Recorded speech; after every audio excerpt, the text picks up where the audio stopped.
आज हम बात करने जा रहे हैं कि अगर आप अपने घर की सीढ़ियों पर एसएस की रेलिंग लगवाना चाह रहे हैं तो ऐसी क्या क्या चीजें जिसका आपको ध्यान रखना चाहिए, उसका खर्चा कितना आएगा और वो क्या क्या बातें जो आपको कॉन्ट्रैक्टर में देखनी चाहिए ताकि वो आपको मूर्ख ना बना सके। तो इस पूरी वीडियो को हम दो हिस्सों में बांटेंगे। पहले हिस्से में बात करेंगे वो सारी चीजों की जो कॉन्ट्रैक्टर से बात करने से पहले आपको पता होनी चाहिए, और दूसरे हिस्से में बात करेंगे उन सारी चीजों की जो कॉन्ट्रैक्टर जब काम करे तो आपको पता होनी चाहिए। इस तरह से आपकी सीढ़ियों की रेलिंग अच्छी बनेगी और मजबूत भी बनेगी। तो चलिए वीडियो में आगे चलते हैं। सबसे पहले स्टेप में आपको डिसाइड करना होगा कि आप अपनी रेलिंग किस मटेरियल की बनवाना चाह रहे हैं। जानता हूं आप यहाँ एसएस की रेलिंग देखने आए हैं, स्टेनलेस स्टील की, लेकिन उसमें भी दो प्रकार होते हैं। पहला 304, दूसरा 202। अब मैं आपको एक सिंपल सा लॉजिक बता देता हूँ। अगर आपकी सीढ़ियां ऐसी जगह पर है जहां पर धूप और बारिश रेगुलरली पड़ती रहती है तो वहां हमेशा 304 ग्रेड का स्टेनलेस स्टील के साथ ही जाइए। नहीं जाएंगे तो आपकी सीढ़ियों की रेलिंग में जंग लग जाएगा। लेकिन अगर आपकी सीढ़ियां ऐसी जगह पर है जहां धूप या बरसात डेली बेसिस पर नहीं पड़ती, कभी वंस इन अ वाइल वहां पर पानी लग सकता है, तो आप बेशक 202 के साथ जा सकते हैं। 202 ग्रेड सस्ता होता है और वो इसमें जंग लगने के ज्यादा चांस होते हैं, लेकिन अगर पूरी तरह से कवर्ड है सब कुछ तो आप बेशक 202 के साथ जा सकते हैं। 304 के साथ जाने की जरूरत नहीं है, 304 आपको महंगा ही पड़ेगा। इन दोनों के अगर प्राइस की बात करी जाए तो 202 आपको लगभग 600 रुपए रनिंग फीट के हिसाब से पड़ जाएगा और 304 आपको लगभग 850 रुपए रनिंग फीट के हिसाब से पड़ेगा। अब जो मैं ये प्राइस बोल रहा हूँ इसमें मटेरियल और लेबर कॉस्ट दोनों इंक्लूड है, और मैं बार बार आपको रनिंग फीट में चीजें बता रहा हूँ। रनिंग फीट जिनको नहीं पता उनको मैं बता दूं कि ये सारी चीजें रनिंग फीट के हिसाब से आती हैं। यानी अगर आपकी सीढ़ियां लेट से 10 फुट की है और आपको 202 ग्रेड की लगवानी है और 202 ग्रेड का रेट आया 600 रुपए का, तो 600 इंटू 10 कर देंगे, यानी 6000 रुपए में आपका लेबर और मटेरियल दोनों आ जाएगा। तो आपको करना क्या है, जहां भी रेलिंग आपको लगवानी है वहां की एक बार लंबाई नाप लीजिए। जो लंबाई आएगी उसी को हम रनिंग फीट कहते हैं। अब आप अपने मटेरियल का चुनाव कर चुके हैं, आप जानते हैं कि आपको 202 लगवाना है, 304। अब चलते हैं अगले स्टेप पर।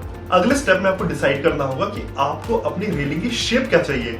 शेप दो तरह की हो सकती है। पहला तो जैसा आप पिक्चर में देख पा रहे हैं ऐसी रेक्टेंगुलर टाइप की, और दूसरी होती है जो ज्यादातर लोग लगवाते हैं गोल, जैसा दोबारा वीडियो में देख पा रहे हैं। मैं पर्सनली हमेशा प्रेफर करता हूँ कि गोल पाइप लगवाया जाए। उसके दो फायदे हैं। पहला तो रेलिंग में जब गोल पाइप लगता है तो उसपे ग्रिप अच्छी बनती है, आप आसानी से पकड़ के उसे चढ़ सकते हैं, पहला फायदा। दूसरा फायदा, गोल पाइप आपको हमेशा थोड़ा सा सस्ता पड़ता है चौकोर पाइप के मुकाबले, क्योंकि इसमें मटेरियल कम लगता है। तो इन दोनों में लगभग 50 से 60 रुपए का डिफरेंस रहता है। अगर गोल वाला आपको 600 रुपए रनिंग फीट के हिसाब से पड़ता है तो चौकोर वाला आपको 650 700 रुपए रनिंग फीट के हिसाब से पड़ सकता है। तो मैं प्रेफर करूंगा कि आप गोल पाइप के साथ ही जाएं। अब आप अपना मटेरियल चूज कर चुके हैं, आप ये भी डिसाइड कर चुके हैं कि आपकी रेलिंग की शेप क्या होने वाली है। अब आपको डिसाइड करना है कि आपके रेलिंग का गेज क्या होने वाला है। गेज जिनको नहीं पता उनको मैं सिंपल भाषा में समझा दूं कि 304 या 202 मटेरियल तो ठीक है, लेकिन इसमें भी मोटाई अलग अलग हो सकती है। उस मोटाई को हम गेज कहते हैं। गेज जितना ज्यादा होता है मोटाई उतनी कम होती है, और गेज जितना कम होता है मोटाई उतनी ज्यादा होती है। तो आप एक स्टैंडर्ड सा रूल याद रखिए कि पूरी रेलिंग में जो सबसे ऊपर वाला पाइप होगा वो थोड़ा सा मोटा होना चाहिए। उसको आप 16 गेज लेकर चलिए, अपने कॉन्ट्रैक्टर कह दीजिए कि 16 गेज में चाहिए। और जो नीचे आपके पतले पतले पाइप देख रहे हैं इनमें मजबूती की जरूरत नहीं होती, क्योंकि इनका आप सहारा नहीं लेते, इसलिए यहाँ पर आप 18 गेज लगवा सकते हैं। आप चाहें तो 16 कर सकते हैं, लेकिन खामखा के पैसे बर्बाद होंगे। इसलिए मैं हमेशा प्रेफर करता हूँ कि ऊपर वाला पाइप मोटा हो जिसको हम 16 गेज रखेंगे, और नीचे वाले पाइप पतले हो जिनको हम 18 गेज रखेंगे। अब आप पूरी तरह तैयार हैं अपने कॉन्ट्रैक्टर से बात करने के लिए। अब चलते हैं अगले पड़ाव की तरफ, जिसमें हम जानेंगे कि जब आपका कॉन्ट्रैक्टर काम कर रहा होगा तो किन किन बातों का ध्यान आपको रखना जरूरी है। लेकिन आगे बढ़ने से पहले एक छोटी सी रिक्वेस्ट है, जो वीडियो शायद आप 5 मिनट में देख लेते हैं वो बनाने में हमें 5-5 दिन लग जाते हैं। तो अगर आपको हमारी मेहनत पसंद आती है तो प्लीज चैनल को सब्सक्राइब जरूर करिए। अब चलते हैं अगले पड़ाव की तरफ। सबसे पहले अगर आपको किसी चीज पर ध्यान देना है तो वो ये है कि जिस तरह आप इस वीडियो में पिलर्स देख पा रहे हैं, इस तरह से आपकी सीढ़ियों में भी ये पतले पिलर्स होंगे। इनका काम होता है आपकी रेलिंग को स्थिर रखना, उनको मजबूती प्रदान करना। इसलिए बेहद जरूरी है कि इन दोनों के बीच का जो डिस्टेंस है वो बहुत ज्यादा ना हो। इसमें जो मैक्सिमम यानी ज्यादा से ज्यादा डिस्टेंस हो सकता है वो हो सकता है 2 स्टेप्स का, यानी 2 सीढ़ियों का। तो अगर आपने एक सीढ़ी पर एक पिलर लगाया है तो 1, 2, 3, तीसरी पर ये पिलर दोबारा से होना चाहिए, यानी ज्यादा से ज्यादा आप 2 स्टेप का डिफरेंस ही ले सकते हैं। अगर आपका कॉन्ट्रैक्टर इससे ज्यादा डिस्टेंस ले रहा है तो वो गलत कर रहा है, उसे तुरंत रोकिए। दूसरी चीज जो आपको ध्यान रखनी है वो ये है कि क्या आपका मटेरियल सही आया है।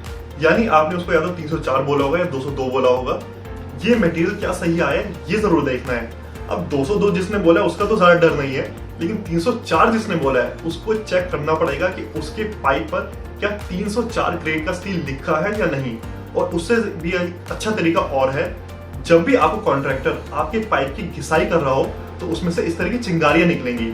अगर ये चिंगारियां बहुत दूर तक जा रही है, यानी 4 से 5 फीट दूर तक जा रही है जैसा वीडियो में आप देख रहे हैं, तो वो 100% 202 ग्रेड का स्टील है। लेकिन अगर उसकी जो चिंगारी है वो 1 से 2 फीट मैक्सिमम जा पा रही है तो वो 304 ग्रेड का स्टील है।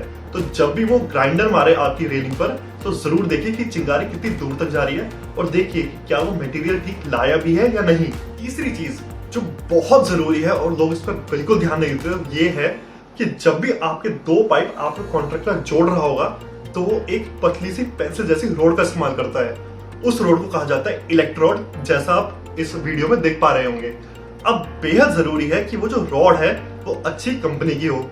होता क्या है कि जब भी 2 पाइप आपस में जुड़ रहे हैं तो इलेक्ट्रोड को पिघलाकर बीच में डाला जाता है। उसके पिघलने की वजह से ही 2 रोड्स आपस में जुड़ जाती हैं। अब अगर वो है अच्छी कंपनी की तो एक बराबर पिघलेगी और आपके जॉइंट्स बिल्कुल अच्छे से जुड़ेंगे और वो दिखाई भी नहीं देंगे जुड़ने के बाद। लेकिन अगर वो नहीं है अच्छी कंपनी की और कॉन्ट्रैक्टर ने पैसे बचाने की कोशिश किया है तो वो एक बराबर नहीं पिघलेगी और आपके जॉइंट्स दिखते रहेंगे जो बाद में बेहद गंदे लगते हैं। इसलिए बेहद जरूरी है कि आप साफ कर दें पहले ही कि इलेक्ट्रोड आपको अच्छी कंपनी की चाहिए। आप टाटा ले सकते हैं, जिंदल ले सकते हैं, सुप्रीम ले सकते हैं। अगर ये कोई नहीं भी मिल रहा है तो आप इलेक्ट्रोड के पैकेट पर देखिए कि क्या वहां पर E30816 स्टेनलेस स्टील लिखा है या नहीं। अगर लिखा है तो यानी अच्छी कंपनी है और आपका काम अच्छे से होगा। अगर नहीं लिखा है तो वो इलेक्ट्रोड इस्तेमाल करने मत दें। इसके बाद आपको देखना है कि आपका कॉन्ट्रैक्टर फिनिशिंग कितनी अच्छे से कर रहा है। तो होता क्या है कि जब सारी रेलिंग आपस में जुड़ गई तो जो जॉइंट्स है वो काले काले दिखाई देते हैं। अब उनको हटाया जाता है इस माध्यम से, जैसा वीडियो में देख पा रहे होंगे। सारे जॉइंट्स पर इस ग्रीन कलर की मिट्टी को लगाया जाता है, इसको देसी भाषा में मिट्टी ही कहते हैं, और उसके ऊपर एक मशीन चलाई जाती है। ये बफिंग मशीन होती है। अगर आपने अभी कभी गाड़ी अपनी पेंट करवाई हो या उसमें से कोई डेंट निकाला हो तो आपने देखा होगा कि गाड़ी के ऊपर एक मशीन चलाई जाती है गोल गोल सी, उसको ही बफिंग कहते हैं। सेम चीज आपकी रेलिंग के ऊपर की जाती है। और अगर सारा काम अच्छे से हुआ है, बफिंग अच्छे से हो, तो आपके जो जॉइंट्स हैं वो इतने साफ सुथरे हो जाएंगे कि आपको पता भी नहीं चलेगा कि 2 रोड्स को वहां से जोड़ा गया है। आपको ऐसा लगेगा कि एक ही रोड को बस वहां से मोड़ दिया गया है। अब जैसा आप इस इमेज में देख पा रहे हैं, इस तरह की फिनिशिंग नहीं होनी चाहिए। दोबारा मैं कहता हूं, इस तरह की फिनिशिंग नहीं होनी चाहिए। और अब जो आप इमेज अपनी स्क्रीन पर देख पा रहे हैं, इस तरह की फिनिशिंग है जो आपका एम है, जैसा आपको वहां पर चाहिए। अगर आपका कॉन्ट्रैक्टर कहे कि इस तरह की फिनिशिंग नहीं आ सकती, झूठ बोल रहा है, उसको ये वीडियो जरूर दिखा देना। फाइनल चेक आपको लास्ट में लेना है अपनी रेलिंग को अच्छे से हिलाकर। अगर वो बहुत ज्यादा हिल रही है यानी रेलिंग को ठीक से फिक्स नहीं किया गया है, आपके कॉन्ट्रैक्टर से कहिए कि इसको दोबारा से फिक्स करे। और दूसरी चीज आपको देखनी है कि नीचे जो ये कैप्स लगी हैं, जैसा वीडियो में देख रहे हैं, क्या ये अच्छी क्वालिटी की है या नहीं। होता क्या है कि इसमें भी ग्रेड होते हैं 202 या 304। अगर आपने 304 का ऑर्डर दिया है तो पूरे पाइप तो 304 के आ जाएंगे, लेकिन नीचे की जो ये कैप है वो 202 में लिए आते हैं पैसे बचाने के लिए। तो आपको देखना है कि क्या इसके ऊपर भी 304 लिखा हुआ है या नहीं, और इसके ऊपर लिखा होना चाहिए, तभी आपकी रेलिंग अच्छी मजबूत टिकेगी, उसमें जंग नहीं लगेगी। ये था पूरा ज्ञान एसएस की रेलिंग का, और अब आप बिल्कुल तैयार हैं अपने घर में बिना किसी की मदद के एसएस की रेलिंग लगाने के लिए। और अब आपको कोई मूर्ख भी नहीं बना सकता। आपको कोई डाउट आ जाता है, ऐसी कोई शंका है या क्वेश्चन है जो मैंने अभी आंसर नहीं किया है, तो आप प्लीज नीचे कमेंट करें, मैं उनका जवाब जरूर दूंगा।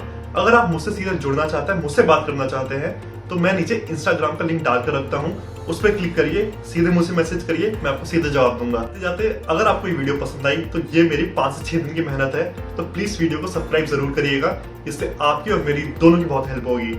अभी वीडियो खत्म नहीं हुई है, अब बात करते हैं उन लोगों की जिनकी वजह से मैं वीडियो बना पाया। जब भी मैं इस वीडियो में बोलता हूँ तो मुझे तो क्रेडिट मिल ही जाता है, लेकिन उसके साथ जिन्होंने रेलिंग लगाई, हमारी टीम के वेल्डर मोहम्मद आफ्ताब ने, उनका शुक्रिया। साथ ही में जिसने ये वीडियो बनाई, हर्ष, उसका भी धन्यवाद। तो चलिए मिलेंगे अगले वीडियो में।